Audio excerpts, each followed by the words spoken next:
but this is one of my favorite venues to come to, the Cintas Center. It is so awesome. It's loud.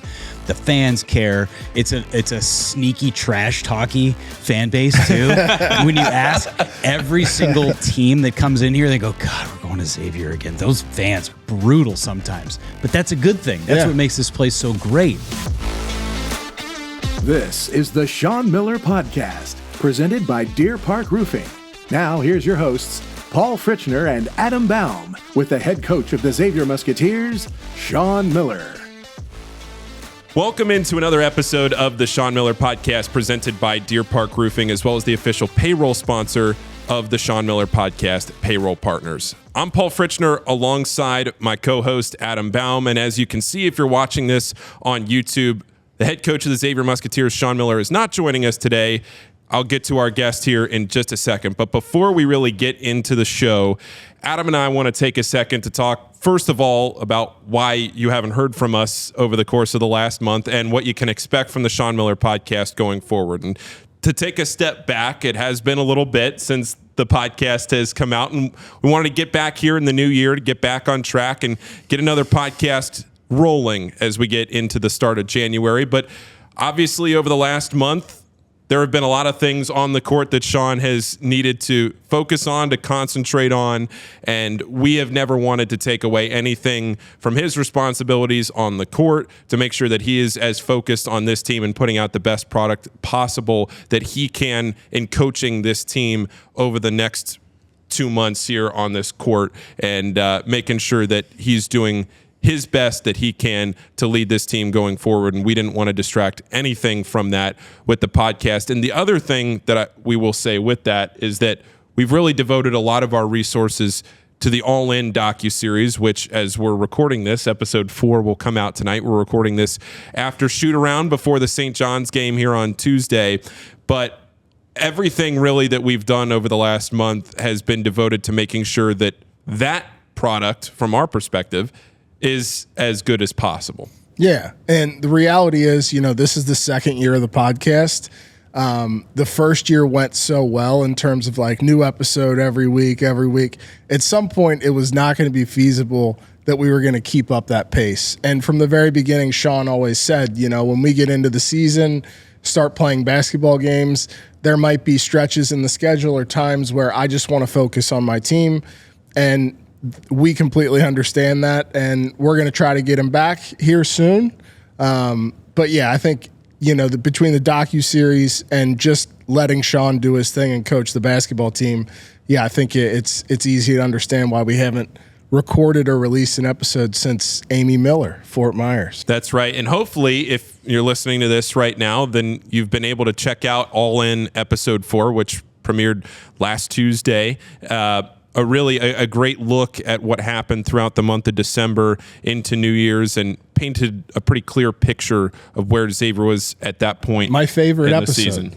Yeah, a really good one. A really good one. And credit to our video editor, producer, Josh Semsrott, who has been phenomenal with that show all season long. I mean, he has been the sole editor for that entire docuseries. We've been able to shoot things and give him the content to then go and edit, but Josh has been able to put all of that together. So that is the administrative stuff to take care of. Now we can get into why we are sitting here today before this St. John's game and talking to our guest to our left, a great, I'll call you a friend, Jeff.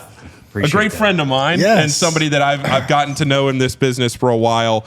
This is Jeff Levering. Jeff Levering is a Fox Sports broadcaster. He's also a broadcaster for the Milwaukee Brewers, and you're in town tonight alongside LaFonso Ellis to do Xavier and St. John's. Jeff, it's great to have you here on the Sean Miller Podcast. Well, it's great to be here, and I know I'm not Sean Miller and upsetting everybody that I'm not Sean, so don't worry, you're going to be just fine. Sean's going to be back, but I think it's fitting that I'm the guest since the last podcast you had was Fort Myers.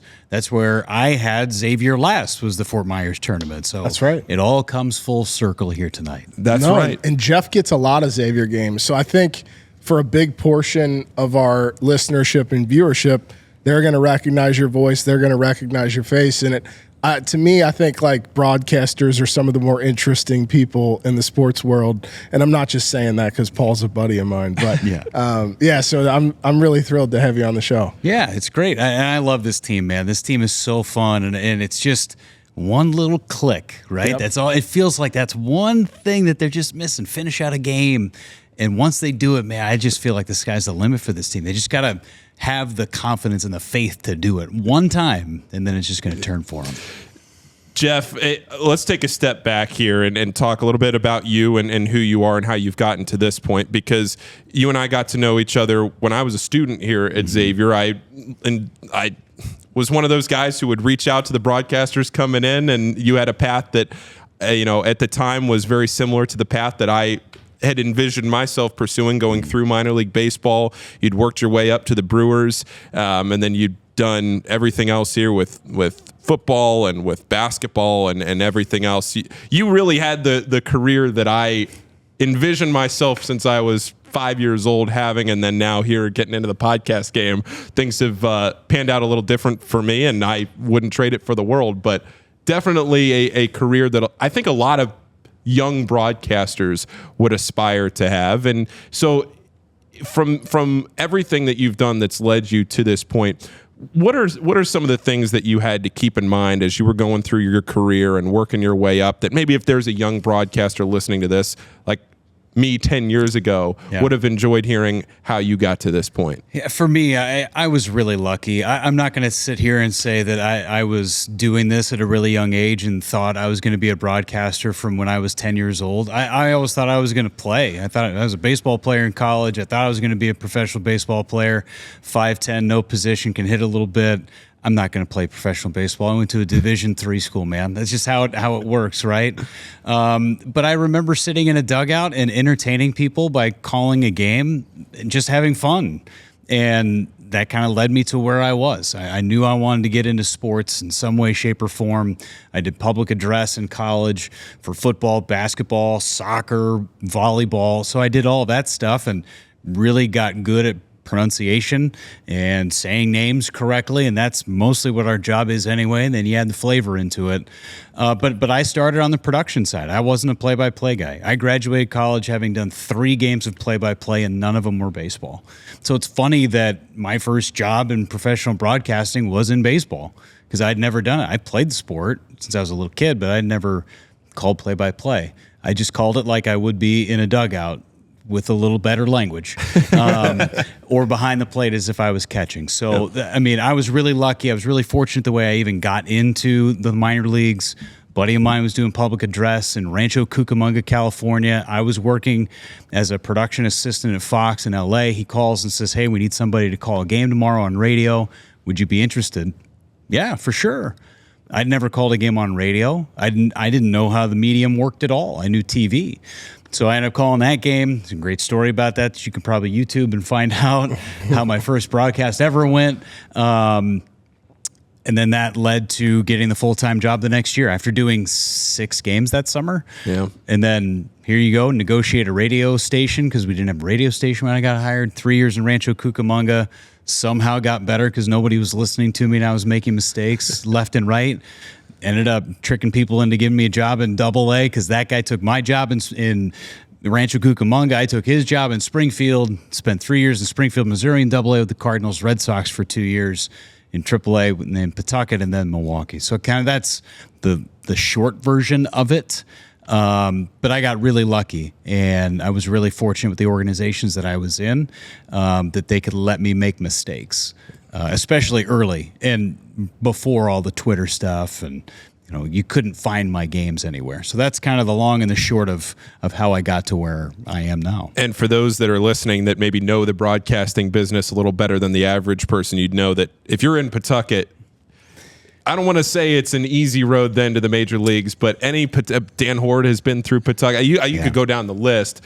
From my hometown, the Washington Nationals, Dave Jagler went through Pawtucket. Aaron Goldsmith went through Pawtucket, who has done Xavier games here. I mean, it is a long list of really high-level broadcasters that have gone through that team. Yeah, it goes back to Gary Cohen with the Mets. He was the first one, and the Paw Sox did not want him to leave the Pawtucket Red Sox to go do Mets games and fill in. So he technically is the first one back in the 80s, but then Don Orsillo, who ended up going with the Red Sox, and so on and so forth. But I was just lucky, and I think after all of those guys were successful, you didn't want to be the one that the line stopped on. Yeah. And so, I mean, that was my 2 years of trying to get to the big leagues and just trying to get better every day. I'm always fascinated, particularly with baseball and broadcasting, just because of how long the season is and how many games. Like, do you get a break during the season, or No. you're all 162? That's on you. Well, I don't do all 162 because during the fall now I'm doing college football, so there will be some weekends that I take off from baseball to go do college football game and then take a day to travel and then come back. Or sometimes if it's a day game on Saturday, I'll travel back and meet up with the team and do the Sunday game. So last year I did 150 regular season games plus spring training plus the 3 postseason games. So it was like 180 games. But yeah, that's normal to me. Yeah. It's normal. I always find it that it's not the baseball to football crossover that's the most difficult. It's the basketball to football crossover in the month of November. Yeah. That is really a struggle for me, just because you're going to different locations for basketball, different locations for football, and it's different teams all the time. Whereas in baseball, okay, I know I'm going to be here. I got 3 days with the Brewers. I know I got 3 days with the Reds. That's fine. It's the basketball and football crossover that's the most difficult for me. So that's why we really wanted to have you on this show, because I think a lot of people that watch basketball games night in and night out, and just watch the games, maybe a casual fan, maybe even fans that watch every night and don't really know how the whole business works.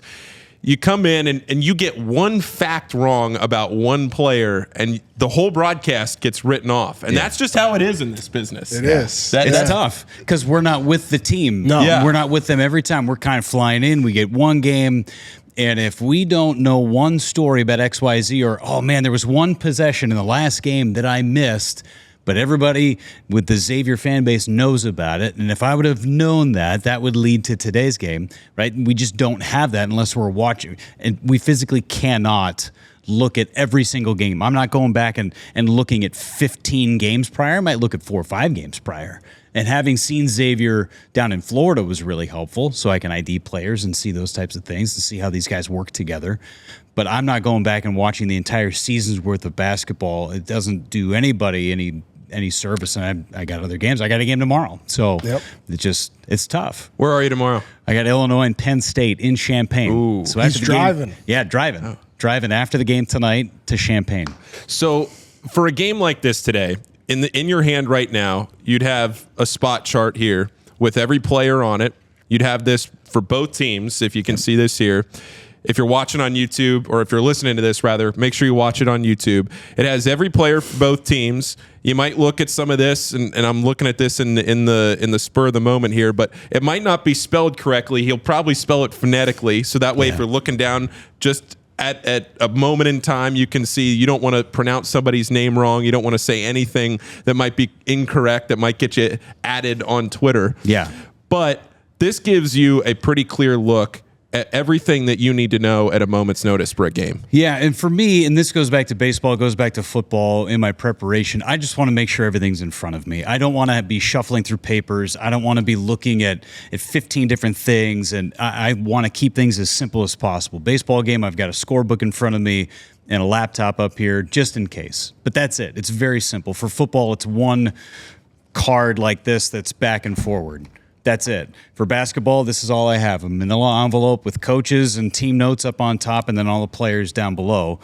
And then I color code. It's tough in today's day and age with classes and where who's a senior, who's a junior, sophomore. This guy's been in college for 7 years. Right. This guy's 6 years. I can't get Zach Fremantle any more red to make him a senior than he already is, or Kadari Richmond either. But as you mentioned, Zuby Ejiofor, I spell his last name, and it's not this way on the back of his jersey, Edge-EH, and then the number 4. That way I know it's Ejiofor. That's how I'm going to say his name for the entirety of the game. So nobody's looking at this except for me. So it's a great reference. I've got all their season stats, what they did in their last game, just little bullet points on each player. Again, just so it's all right there in front of me. If I need it, if I need to look at it, I know where to find it. Otherwise, my eyes are up and watching the game. And that's one of the memorable things about Jeff is that I know when Jeff has a Xavier game before I see it on the game notes or Paul tweets it out because he's here for shoot around. And you're one of the few guys that is like, I can see you observing and taking notes and preparing. And I think that probably has a lot to do with why I think you're as good as you are at this job. Well, it's very kind. I more than anything, I like to watch shoot around so that I can set up my partner. Nobody's listening for the play-by-play guy. All I have to do is make sure that I hit the calls right and get the players right. But my analyst, he's the star of the show. Every television broadcast that you watch, it doesn't matter what the sport is, the analyst is the star. Radio is different. The play-by-play guy is the star because you're the one that's narrating all the plays. But on TV, it's the analyst. So what I'm trying to do is make sure I know what he's looking for.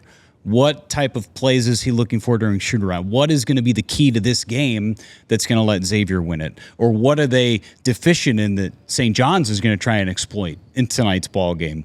Those are all things that I watch with my partner so that I can set him up in the middle of a ball game and go, okay, this is what they were doing at shoot around. They were really working on this. That's why they're not turning the ball over in this situation. Yeah. So being at shoot around helps me first identify players if I haven't seen a team before, but then it's also what's my analyst looking for? What's important to him today? Because that's what's important to me too. Generally, when shoot around ends, the head coach will come over and have a conversation with you. So Sean Miller, they finish up today a few minutes ago. He comes over and sits down with you for a few minutes. To take a peek behind the scenes there, I guess, I don't want to assume that everybody knows how all of this works. You get game notes from each team before the game. You'll go to the shoot around. The head coaches will talk to you. Maybe if you can't make it, you call them on the phone or anything like that. If it's football, you're calling coordinators. Right. You're having meetings with the head coach, all of that.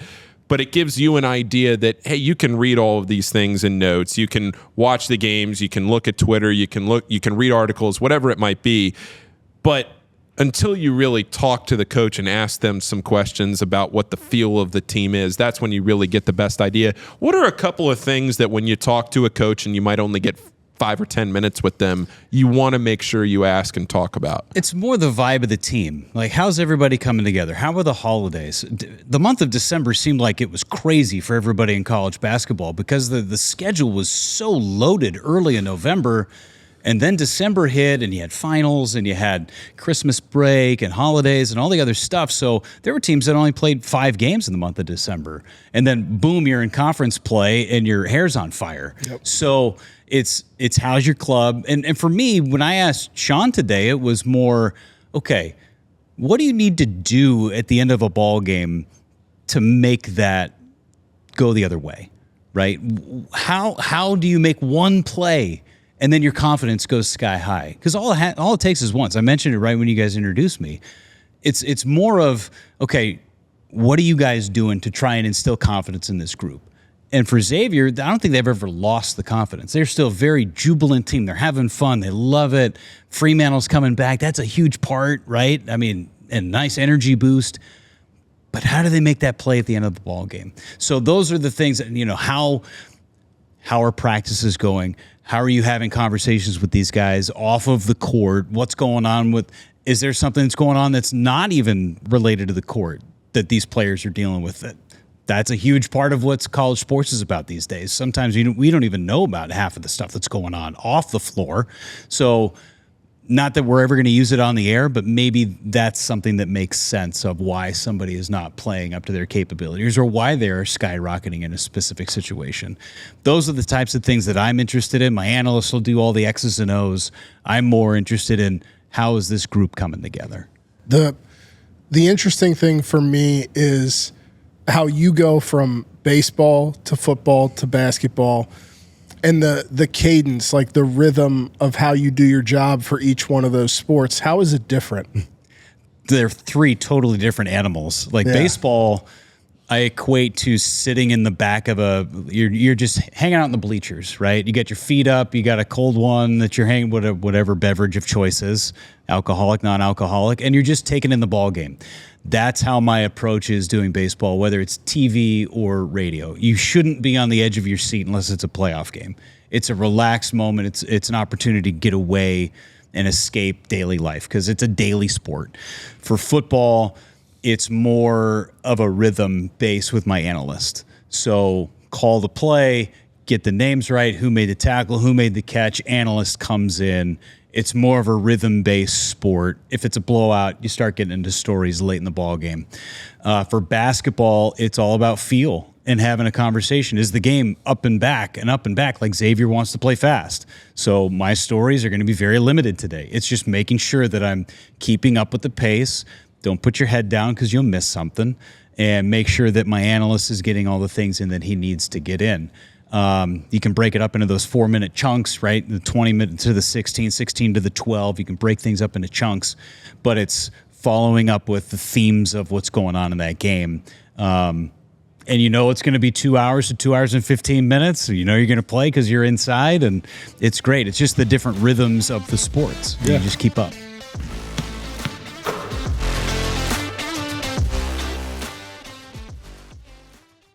The Sean Miller Podcast is proud to partner with Deer Park Roofing, a company that's provided elite service for homes and businesses since 1996 and leads the industry in professionalism, quality, and responsiveness. Whether your needs are residential or commercial, like the outstanding work on the Cintas Center, the home of Xavier basketball, Deer Park can handle any job and ensure it's done right. Deer Park's motto is protect what's important, and what's important to you is important to Deer Park Roofing. Visit deerparkroofing.com.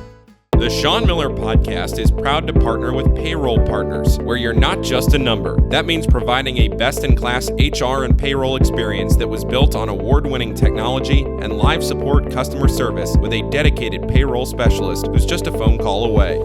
You shouldn't have to choose between technology and customer service. At Payroll Partners, you get both. Payroll Partners is locally owned and operated by a proud Xavier alum. Visit payrollpartners.net. That's payrollpartners.net. Stop renting your power, own it. TGE Solar makes it easy to purchase solar panels for your home or business so you can take control of your monthly electricity bill and start saving today. They'll help you find the best solar system to meet your needs, and their expert in-house installation team makes the process seamless. They're proud to be based in Cincinnati, family owned and operated by a Xavier alum. Mention this podcast and save $1,000. Visit tgesolar.com to request your free energy evaluation today. What's something when you're doing college basketball, having done baseball, football, everything else? What's different about college basketball and maybe the pageantry of it, and being able to go around to these very unique arenas and student sections and everything else that you see in this sport? What excites you about doing college basketball? I think the players still love playing. And I know some of these guys are on different teams every year. And, you look at a guy like AJ Storr, who's on his 7th school in 7 years, 4 different high schools, 3 different colleges now. And you take that away, though. But every single fan base is so passionate about their school, and they care. They give a crap. It's great. And coming into these arenas, and I know the students aren't going to be here tonight, but this is one of my favorite venues to come to, the Cintas Center. It is so awesome. It's loud. The fans care. It's a sneaky trash talky fan base, too. When you ask every single team that comes in here, they go, God, we're going to Xavier again. Those fans are brutal sometimes. But that's a good thing. That's what makes this place so great. I just really love the fact that people care. And I think that the players feed off of that energy. It's tough to go on the road and play, whether it's in the Big East or in the Big Ten Conference. It's tough to go on the road and play and be successful.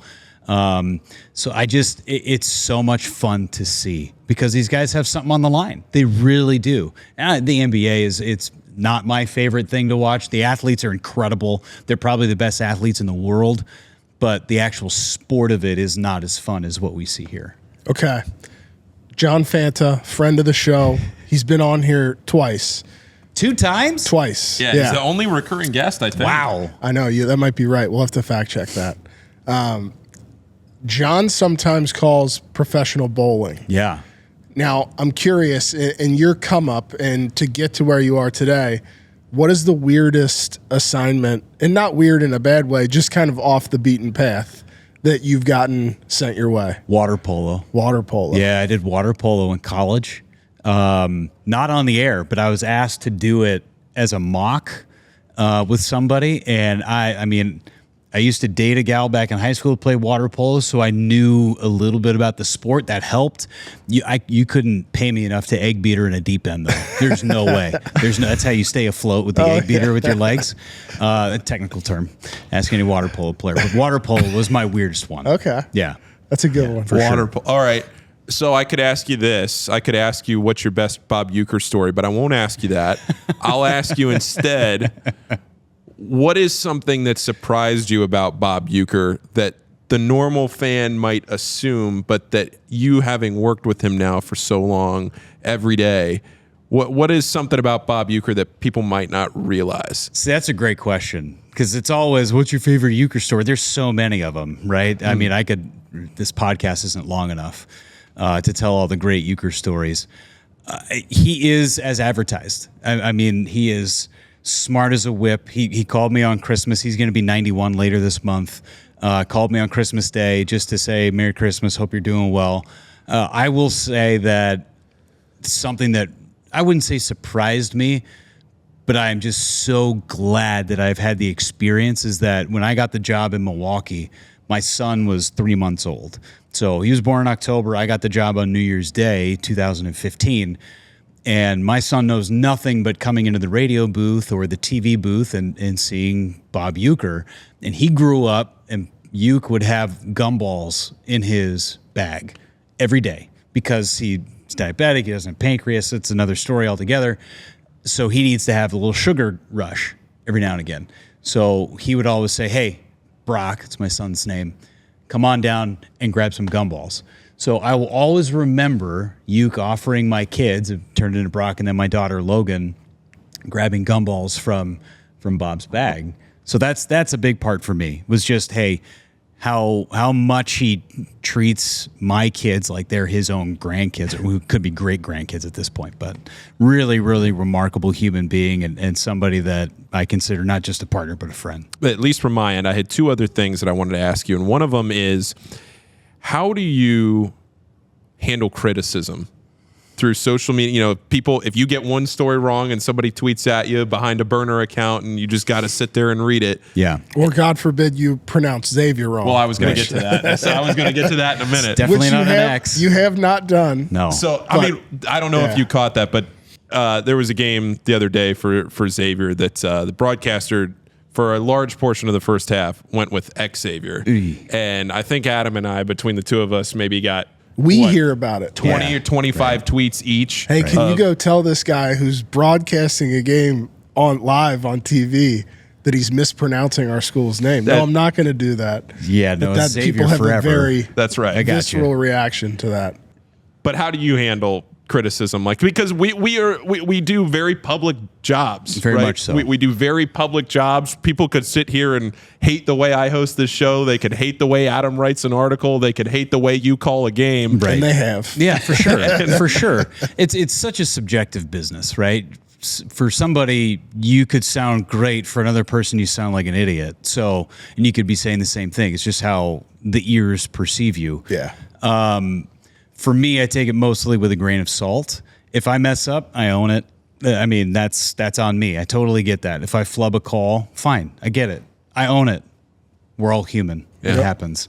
It's not like I'm cursing on the air all the time and then I don't have a job. But if I make a mistake on something, that's totally fine. It's all good.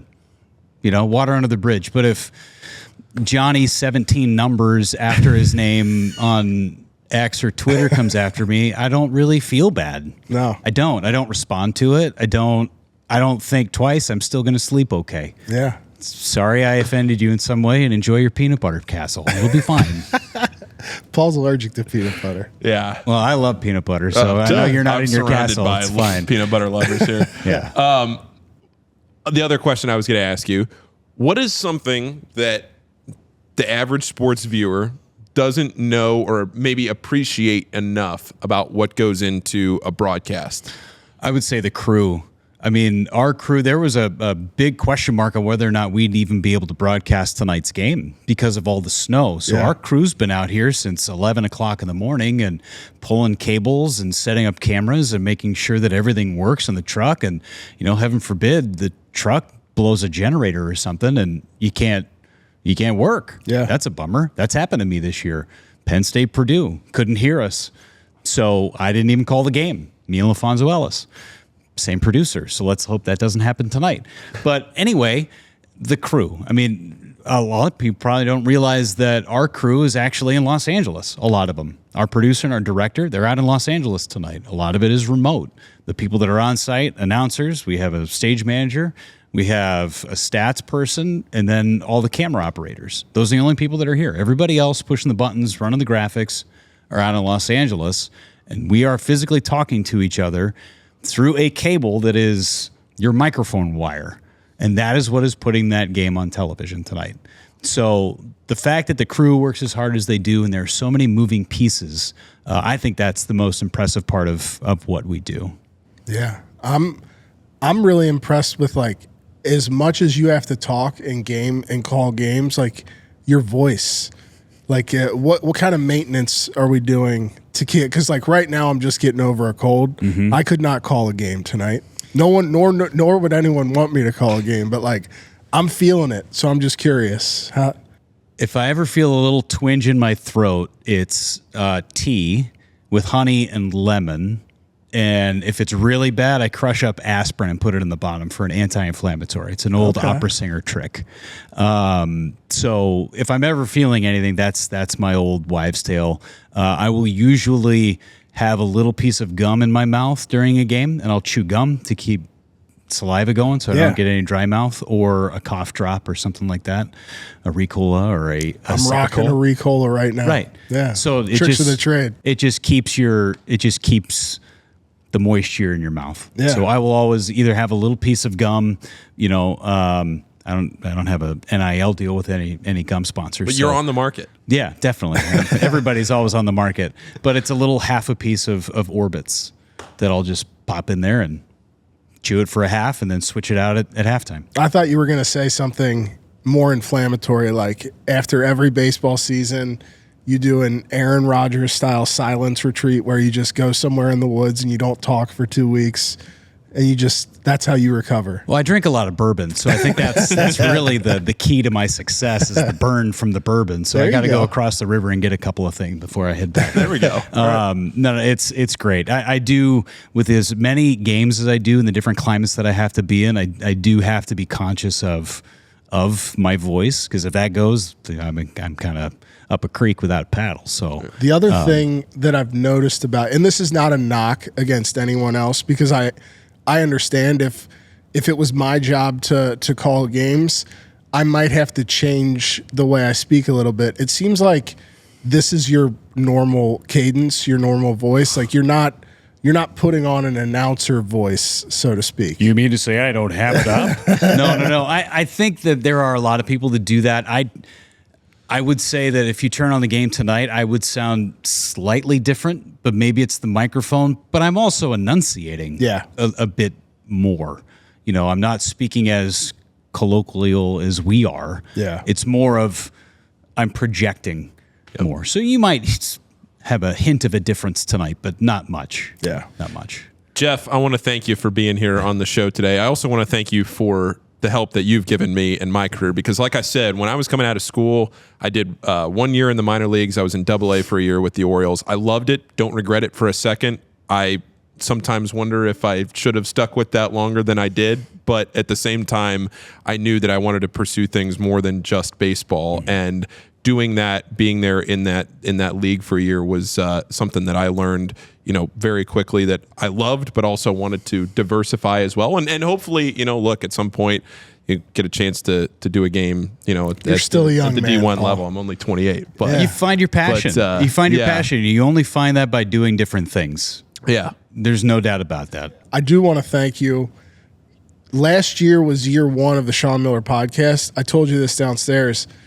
I think you gave us more on-air shout-outs than anyone else about the podcast, and you like to listen to it. And I think like little stuff like that, we got a kick out of it in the first year because we were like, man, is anyone outside of the Xavier bubble really noticing what we're doing or what's going on? And you were very kind in that regard. Well, it was a great way for me to learn the team, right? As an announcer, you want to get inside and see what it's like. Well, go listen to the Sean Miller podcast. You guys are talking to Sean. There's nobody better to learn about your program from your head coach. So it was a great resource for me. And I had you guys a bunch last year. It's only my third game and my last game that I've got for Xavier this year.